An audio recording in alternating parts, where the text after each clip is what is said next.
Hello दोस्तों, मेरे channel पर आपका स्वागत है। एक बार की बात है, एक राज्य था जिस पर एक अत्याचारी राजा का शासन था।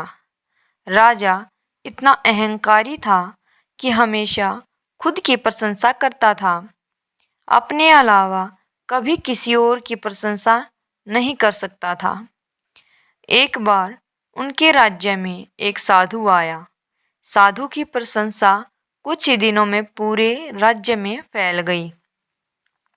वह बहुत ही दयालु और बुद्धिमान था।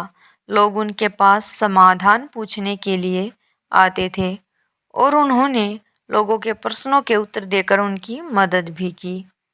जल्द ही साधु की यह खबर राजा के पास पहुंच गई। राजा ने उनसे ईर्ष्या की और राज्य में लोगों के बीच उसे बदनाम करने का फैसला किया। राजा एक योजना के बारे में सोचता है।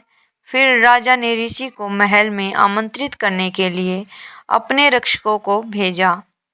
साधु राजा की तरफ से निमंत्रण स्वीकार कर लेते हैं। निर्धारित दिन पर साधु मुस्कुराते हुए महल में आए। राजा ने साधु का स्वागत किया। फिर राजा साधु से कहता है, हम आपकी बुद्धिमानी के बारे में लोगों से बहुत सुना है और इसलिए आज हम खुद सबके सामने देखना चाहते हैं। राजा ने कहा, मैं तुमसे कुछ सवाल पूछूंगा। जवाब में साधु मुस्कुराते हुए अपना सिर हिलाता है। राजा के हाथ में काले कपड़ों का एक थैला था। फिर राजा साधु से सवाल किया, बताओ मेरे हाथ में क्या है। साधु ने उत्तर दिया, महाराज आप उस थैली के अंदर एक पक्षी को पकड़े हुए हैं। राजा थोड़ा हैरान हुआ, फिर भी शांति से जवाब दिया, हाँ तुम सही कह रहे हो। अब बताओ हमारे हाथ में पक्षी जिंदा है या मर गया।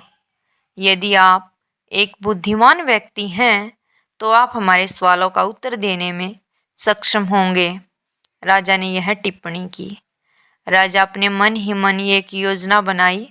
अगर साधु कहता है कि पक्षी जीवित है तो वह पक्षी की गर्दन दबाकर उसे मार देगा और सभी लोगों को यह एक मरा हुआ पक्षी दिखाएगा। और यदि वह कहता है कि यह एक मरा हुआ पक्षी है तो राजा पक्षी को जीवित रहने देगा और सभी को दिखाएगा कि यह जीवित है। राजा ने सोचा कि उसने चाहे जो भी उत्तर दे, यह राजा के लिए एक जीत की स्थिति ही होगी। साधु ने उत्तर दिया, ठीक है, यह आपके हाथ में है। आप खुद यह तय कर सकते हैं यह जीवित है या मृत। धन्यवाद दोस्तों, इससे हमें यही शिक्षा मिलती है। इसी तरह हम अपने जीवन को जो पथ देते हैं वह हमारे अपने हाथों में है। अपनी पसंद और अपने प्रयासों से हम यह तय कर सकते हैं कि हमें अपने जीवन में क्या बनना है। धन्यवाद दोस्तों।